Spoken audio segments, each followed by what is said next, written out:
warahmatullahi wabarakatuh. Apa kabar nih adik-adik semua? Baik, alhamdulillah. Oke, sebelum pembelajaran pada pagi hari ini, mari kita membaca basmalah bersama-sama. Bismillahirrahmanirrahim. Baik, jadi pembelajaran pada pagi hari ini yaitu kita akan belajar sebuah pertunjukan, di mana nanti ibu akan menayangkan sebuah video dalam pembelajaran, kemudian nanti ibu akan menyuruh salah satu anak untuk menunjukkan ekspresi dan peran pemain dalam sebuah video tersebut.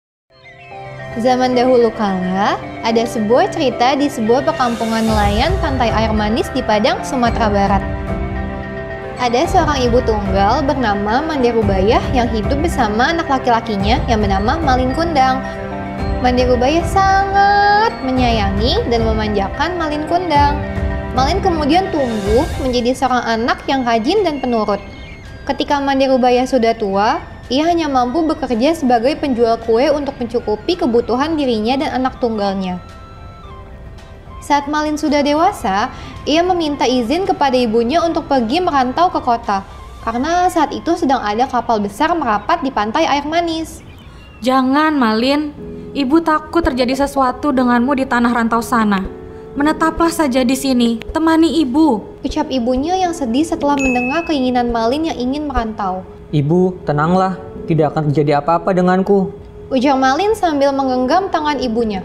Ini kesempatan, Bu, karena belum tentu setahun sekali akan ada kapal besar datang ke pantai ini. Aku ingin mengubah nasib kita, Bu. Izinkanlah Malin ya, Bu. Meski dengan berat hati, akhirnya Mande Rubayah mengizinkan Malin untuk pergi. Malin dibawakan bekal yang banyak. Malin pun berpamitan dan Mande menangis sambil mengantar anaknya. Malin pun berangkat mengadu nasib. Hari demi hari terus berlalu. Hari yang terasa lambat bagi Mande Rubayah.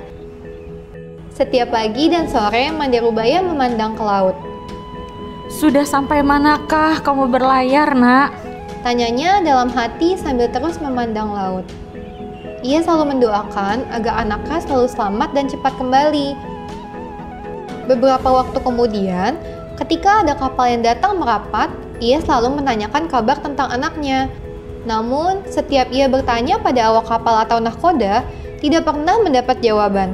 Malin tak pernah menitipkan barang atau pesan apapun untuk ibunya. Bertahun-tahun, Mande Rubayah terus bertanya, namun tak pernah ada jawaban hingga tubuhnya semakin tua. Dan jalannya pun mulai membungkuk. Pada suatu hari, Mande Rubayah mendapat kabar dari seorang nahkoda. Ia memberi kabar bahagia pada Mande Rubayah. Mande, tahukah kau? Anakmu kini telah menikah dengan gadis cantik, putri seorang bangsawan yang sangat kaya raya. Malin, cepatlah pulang kemari, nak. Ibu sudah tua, Malin. Kapan kau pulang, nak? Mande merintih pilu setiap malam. Ia yakin anaknya pasti datang untuk menemuinya. Benar saja, tak berapa lama kemudian, di suatu hari yang cerah dari kejauhan tampak sebuah kapal yang megah nan indah berlayar menuju pantai. Penduduk desa mulai berkumpul. Mereka mengira kapal itu milik seorang sultan atau seorang pangeran. Mereka menyambutnya dengan gembira. Mande Rubayah amat gembira mendengar hal itu.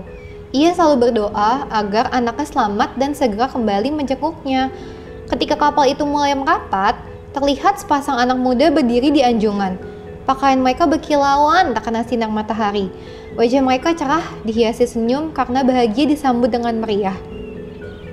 Mande Rubayah ikut berdesakan mendekati kapal bersama warga lainnya.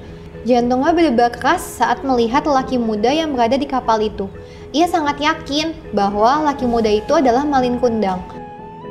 Belum sempat para sesepuh kampung menyambut, Ibu Malin terlebih dahulu menghampiri Malin. Ia langsung memeluk erat Malin karena takut kehilangan anaknya lagi. Malin, anakku. Kau benar anakku, kan? Mengapa begitu lamanya kau tidak memberi kabar, nak? Begitu ucap Mande Rubayah menyapa Malin sambil menahan tangis karena gembira.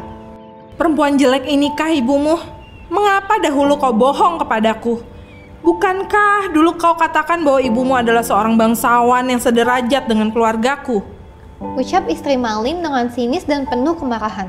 Mendengar kata-kata pedas istrinya, Malin Kundang langsung mendorong ibunya hingga terguling ke pasir. Ia pun berkata, Perempuan gila, aku bukan anakmu. Pergi sana. Malin pun tega bersikap kasar pada ibunya. Mandirubaya tidak percaya akan perilaku anaknya. Ia jatuh terduduk sambil berkata, Malin, Malin anakku, aku ini ibumu nak. Mengapa kau jadi seperti ini nak? Malin Kundang tidak memperdulikan perkataan ibunya.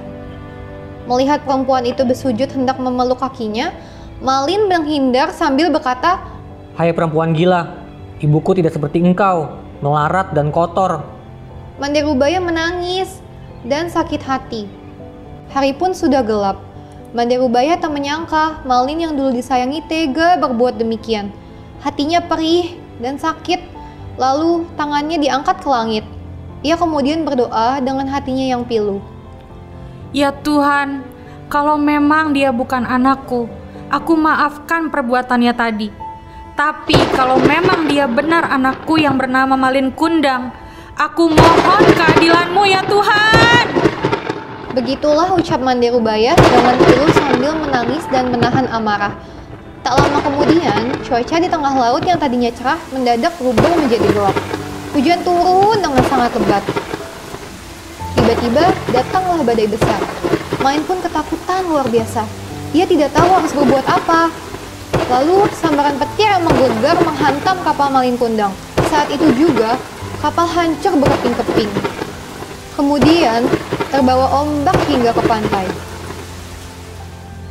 Esoknya, saat matahari pagi muncul di ufuk timur, badai telah reda. Di pinggir pantai terlihat kepingan kapal yang telah menjadi batu. Itulah kapal Malin Kundang. Tampak sebongkah batu yang menyerupai tubuh manusia. Itulah tubuh Malin Kundang, anak durhaka yang dikutuk ibunya menjadi batu. Di sela-sela batu itu, berenang-renang ikan teri, ikan belanak, dan ikan tenggiri. Konon, ikan itu berasal dari serpihan tubuh sang istri yang terus mencari Malin Kundang. Kisah legenda Malin Kundang ini memiliki pesan yang dapat diambil si kecil, yaitu sayangi kedua orang tua saat susah dan senang, dan jangan melupakan jasa orang tua yang telah menyayangi dan mendidik dari kecil. Itulah dongeng anak dari Sumatera Barat, kisah Malin Kundang, si anak yang durhaka pada ibunya. Semoga bisa jadi pembelajaran ya untuk diceritakan ke anak-anak. Oke, setelah melihat video tadi, apakah anak-anak pernah mendengar atau melihat video tentang legenda dari cerita Malin Kundang? Setelah melihat video Malin Kundang tadi, sekarang ibu mau tanya sama anak-anak nih. Dari cerita Malin Kundang tadi, karakter yang dibawakan oleh ibunya Malin Kundang itu gimana ya? Ada yang tahu?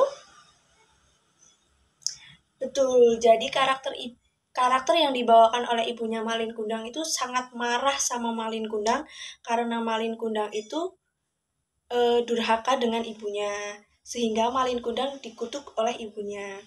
Oke, selanjutnya ibu mau bertanya nih pertanyaan yang kedua. Dari cerita legenda Malin Kundang tadi, karakter Malin Kundang pada saat ingin dikutuk oleh ibunya itu gimana sih karakternya anak-anak? Ada yang tahu? Ada yang bisa jawab? Betul, jadi karakter dari Malin Kundang waktu dikutuk yaitu Malin Kundang merasa sangat kecewa dan ingin meminta maaf kepada ibunya. Dan Malin Kundang menyesali apa itu perbuatannya. Baik anak-anak, sekian pembelajaran SBDB pada pagi hari ini. Semoga bermanfaat bagi anak-anak semua. Ibu tutup dan cukup sekian. Wassalamualaikum warahmatullahi wabarakatuh. See you.